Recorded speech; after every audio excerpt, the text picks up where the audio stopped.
இந்த பேட்டி கொடுக்குறாங்க.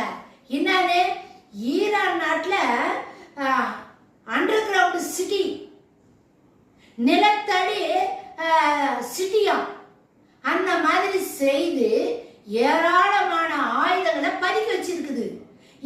இத செய்யறதுக்கு 40 வருஷம் ஆயிருக்குது ஈரானுக்கு. அப்ப இந்த 40 வருஷமா எவ்வளவு பணத்தை அது செலவு பண்ணி இருக்குதுங்க. ஆனா மக்களுக்கெல்லாம் போய் சேரல. ஈரான் நாட்டில் இருக்கிற மக்களுக்கு இந்த நன்மையெல்லாம் போய் சேரல. ஈரான் நாட்டில் இருக்கிற மக்களுக்கு ஏழ்மையா தாங்கிறாங்க. ஒரு சில இடங்கள்ல தான் 100 பேர் இருக்கிறாங்கனாக்கா ஒரு 200 பேர் தான் கொஞ்சம் நல்லா வசதியா இருக்கிறாங்க. மீதி 80 பேரும் வறுமை கோட்டுல தான் இருக்கிறாங்க. ஆனா அந்த நாட்டுல கிடைக்கிற அந்த வருமானத்தை அந்த நாடு என்ன பண்ணுது, தீவிரவாதிகளுக்கு பணத்தை செலவு பண்ணுது.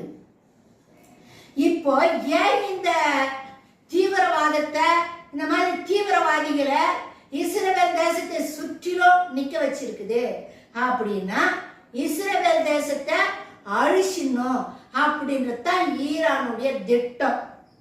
ஈரானுடைய திட்டன்றதை விட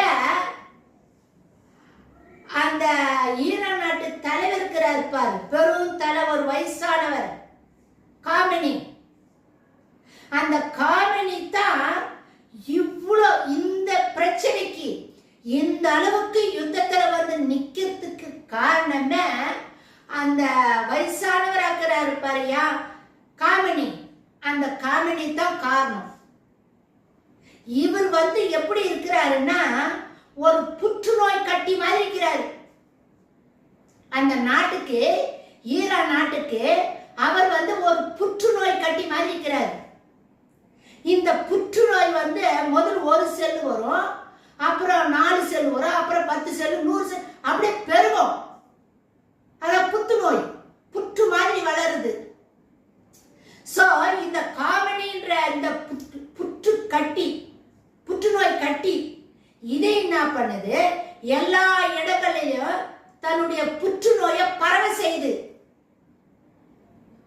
பரவ வச்சிடுச்சு. எங்க லெபனான்ல, சிரியாவில, காசாவில, ஏமன்ல, ஈராக்ல, சிரியாவில, இந்த மாதிரி இஸ்ரேல் தேசத்தை சுற்றிலும் சின்ன சின்ன புற்றுநோய் கட்டிகள், பெரிய புற்றுநோய் கட்டி அந்த காமினி. இஸ்ரேல் தேசத்தை சுற்றிலும் இருக்கிறது சின்ன சின்ன புற்றுநோய் கட்டிங்க புற்று